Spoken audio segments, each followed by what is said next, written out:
రాజీవ్ సద్భావన యాత్ర silver Jubilee ఉత్సవాన్ని ఘనంగా జరుపుకున్నారు కాంగ్రెస్ నేతలు. రాజీవ్ సద్భావన అవార్డును రాజ్యసభ విపక్ష నేత గులాం నబీ ఆజాద్ అందుకున్నారు. తర్వాత ట్యాంక్ బండ్పై కాంగ్రెస్ సీనియర్ నేత కాకా విగ్రహాన్ని సందర్శించి నివాళులర్పించారు ఆజాద్.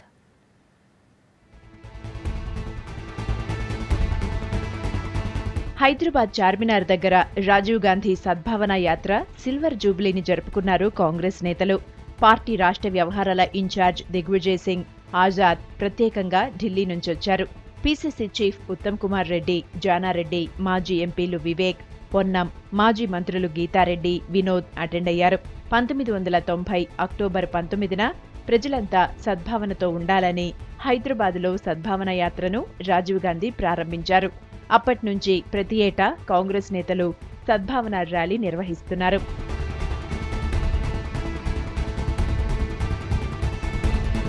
దేశంలో హిందూ, ముస్లింలు కలిసిపోయే విధంగా కాంగ్రెస్ కార్యకర్తలు పనిచేయాలన్నారు నేతలు. కాంగ్రెస్ అందరినీ కలుపుతుందని, మిగిలిన పార్టీలు మత ఘర్షణలు పెంచేందుకు ట్రై చేస్తుందని ఎన్డీఏపై పరోక్షంగా విమర్శలు చేశారు నేతలు. एक सद्भाव की बात करता है, दूसरा टकराव की बात करता है. एक अहिंसा की बात करता है तो दूसरा हिंसा की बात करता है.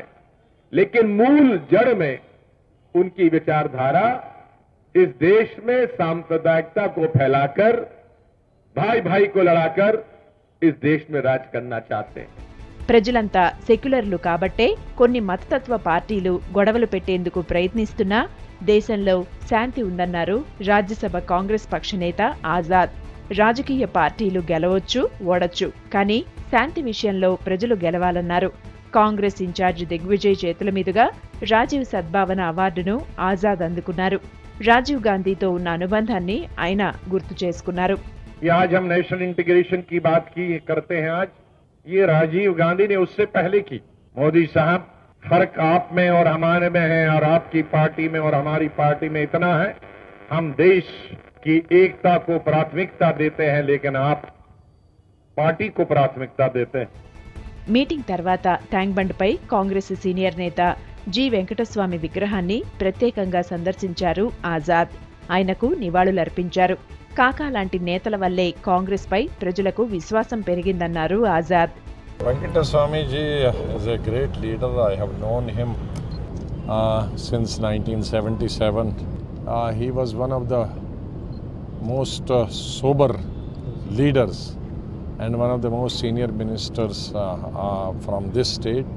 He, of course, was a national leader, though he belonged to a Dalit community, but he was equally popular among the minorities and majority community also. His contribution shall always be remembered. సద్భావన యాత్ర సందర్భంగా రాజీవ్ గాంధీకి నివాళులు అర్పించడంతో పాటు బల్దియా ఎన్నికలకు కార్యకర్తలను సమాయత్తం చేశారు నేతలు.